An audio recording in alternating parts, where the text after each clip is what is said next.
There's a utility item for all walks of life. For golfers, it's their utility club. For carpenters, it's their utility knife. And for homeowners, it's their utility room. For new college graduates, the go to utility item should be a sports utility vehicle, which is also known as an SUV. Popularity of this style of vehicle has actually gained a bunch of traction over the past few years, so much that actually the Ford Motor Company decided to stop production of their sedans and replace that production with more SUVs. These vehicles are advantageous for new college graduates. My name is Jacob Prestidge, and I will soon be in this category, seeking out an SUV for its safety features, its ability to drive in severe weather conditions, and its better than expected gas mileage. When speaking about safety features, it's one of the most sought out features of a vehicle in the auto industry, and for SUVs, the sheer size and weight gives this vehicle a leg up on almost any other vehicle, especially in a collision crash test. Along with being a larger vehicle, the frame of the SUV is actually quite thick and durable, which is pretty good when it comes to crash collision testing. And the reason being that a lot of other cars are smaller. They don't have to support just as much weight as what an SUV does, but an SUV who has a larger engine, sometimes a larger drivetrain, and just overall heavier vehicle needs a heavier chassis to go ahead and support all that weight, therefore making it a stronger, more sturdy vehicle and will protect the driver much more. There's also a kind of double-sided coin benefit to this vehicle, and that would be its elevated cruising height. So it's higher than most vehicles. It's, like I said, both a negative and a positive. But the positive side, it raises the driver up, which like above riding average riding heights, which can sometimes protect the driver from a direct impact during a collision, and it could cause serious injury to the driver if you're hit head on or on the side or whatever, and you're sitting at the average height that a normal car would hit you. However, the negative to this is that with it being a higher cruising height and a shorter wheelbase, which is normally what SUVs have, it actually allows them to roll over a lot easier. In fact, the U.S. National Highway Traffic Safety Administration states that SUVs have anywhere between a 14% and 23% chance of rolling over in a single car accident.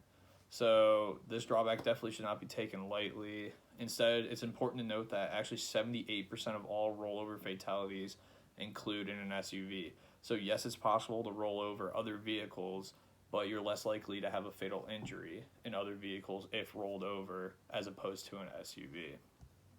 All in all, though, they seem pretty daunting because of that rollover feature, but they still do a fantastic job protecting the driver for many reasons. Like I said, anywhere ranging from their ride height to just their sheer size and their enhanced frame to support the car's weight itself. So along with driving comes bad weather, and we all know that bad weather causes accidents. And one of the most attractive attributes to these SUVs is almost every single one of them has a all-wheel drive or a four-wheel drive drivetrain. And what that means is all-wheel drive is all wheels pulling at the same time to gain traction, and four-wheel drive is your front left and your back right would pull at the same time, and as soon as one of those slips up, then it switches and it goes front right, back left. And this is beneficial because you're always going to have traction when driving, especially when you're in like snowy or icy and dicey conditions. Now, with all this being said, they're not superheroes. They can't just do anything. According to Tom Wilkinson, who's actually a product manager for Saturn, four-wheel drive is not intended to be used for rock climbing or plowing through pits of mud. Rather, he says that it should be used for people who want to get to the ski resort on a snowy day. My interpretation of this would be that a person who just landed their first big boy job, so a young adult just getting into the workforce, it's important that we're punctual and on time with almost anything. It looks good to employers and stuff of that nature. So if you're driving in bad road conditions and you can't make it up a hill because you're driving a car that just simply can't get up it, it's going to look bad when you're late to work, or sometimes even have to call in because you're not able to make it to work. Well, in this instance, if you drive an SUV, you're going to have either a four-wheel drive or an all-wheel drive drivetrain, which are both equally effective when it comes to bad road conditions. and you will be able to make it to work on time and be able to impress your employer like every first person on the job would ever want to do. So again, these drivetrains do have their fallbacks. Although they are a necessity for people who drive where bad weather can happen, and they are reliable, they do take up some fuel and they make the vehicle a little less fuel efficient.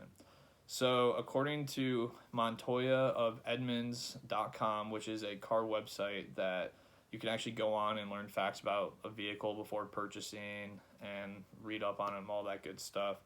Montoya actually states that by having an all-wheel drive or a four-wheel drive drivetrain, you lose anywhere between 5 and 10% fuel efficiency, which could be looked at as a negative for college students who might be a little strapped for cash, getting their own apartment and everything and starting life and getting on their own. So it could be a negative, but I think what you gain in the pros column heavily outweighs the cons column when it comes to driving in weather and fuel efficiency. When speaking on fuel efficiency, it's no joke. Everyone knows that fuel economy has always been a concern for consumers in the auto industry ever since, I've been alive, especially when speaking on behalf of young adults entering the workforce. Like I said earlier, it's no lie, none of us are super rich. We all just are doing what we can and are trying to get to work and all that good stuff. It's obvious that SUVs are not the most fuel efficient vehicles on the market. However, with the latest trends in gas prices, it really shouldn't be a worry to consumers. I mean, gas is right around $1.75 right now, as opposed to 5, 6, 7 years ago. It was right around $3 a gallon, if not a little more. So if gas is at the top of one of your concerns, there is an alternative route. So Cars.com shows mileage for almost any vehicle, and for smaller SUVs, they claim that these vehicles achieve right around 23 to 25 miles per gallon, and in some instances, even 30 miles a gallon. However, the larger SUVs, who are oftentimes the more safe ones, get around 20 to 22 miles per gallon. With that being said, car enthusiasts such as Lawrence Ulrich point many consumers in the direction of a Subaru Outback due to their phenomenal gas mileage and impeccable safety features. But regardless if you take his opinion and take his pointers, it doesn't really matter if you're bringing home a Subaru Outback. As long as you're bringing home an SUV, it will serve its purpose in being a utility vehicle for you. So, as I said earlier, utility items make life easier because they're something you can rely on in multiple situations. For golfers, the utility club is used to make solid contact with the ball, no matter what lie it's in or where you have to go with it. It's just something that he is comfortable and has confidence in. For carpenters, they use their utility knife for multiple reasons, ranging from opening boxes to cutting material, anything that's a necessity to get the job done to a satisfactory level. For new college graduates, the future is uncertain and can be intimidating.